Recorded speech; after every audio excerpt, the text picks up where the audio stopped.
Hi everyone, welcome back to today's video. Today we are talking about South of Midnight, the latest game from Compulsion Games, the studio behind Contrast and We Happy Few.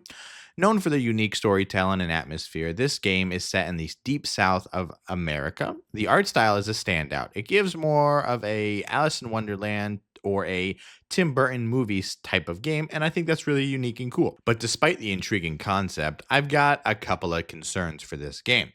As previously mentioned, this game looks very unique and interesting, and I'm a sucker for unique and interesting looking games. I think we are heading towards a direction of very drastically different looking games. Just look back as far as last week, and you can see the first Berserker Kazan, which is incredibly successful, took a style, a genre of a game, and turned it into a completely different looking thing. So I think that's pretty cool, and I wish developers would continue to change drastic things in their games. Unfortunately, some things should stay the same throughout games. And for example, that's character movement. The gameplay footage of this game so far really shows character movement that feels off. I don't really know the language to describe what I'm trying to say, but what it looks like is that you're gliding rather than walking. It looks like you're controlling yourself on a ball rather than you're controlling a character with two working legs. The combat in this game, which was supposed to be a really big highlight, also seems really underwhelming. The combat in this game just doesn't look fun. It looks almost like Hogwarts Legacy is the closest comparison I can think of. Where, like, yeah, it's fun, but it's really just to get you from point A to point B, where maybe other things could have been used in that time. When I originally saw this game, I thought perhaps it was going to be in line with a game genre of Remnant, but unfortunately, this kind of just looks like it's going to miss the mark on so many different places.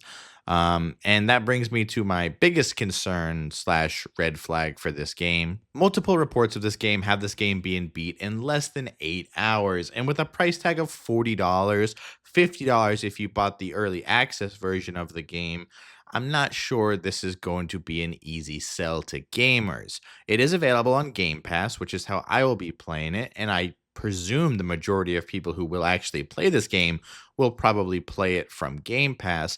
But the game just looks all around like a tough sell. Now, with compulsion games, one thing I've always thought about, specifically with We Happy Few, but maybe it'll fall in line with this game as well, is that if they just leaned into more of the narrative style, if maybe they made the game closer to a Detroit Become Human, it really could have been a much better game, talking about We Happy Few. So I'm worried that this game, South of Midnight, is going to have the same unfortunate feeling. I don't know if there's a market for this style of game. I think when there's already so many red flags, when the majority of your player base who are going to play this game are most likely playing it off of a subscription they pay monthly, I don't think Compulsion Games is going to have the successful game that they've hoped for. I understand that developers pour their passion into their projects. However, larger studios, I think they need to ensure success.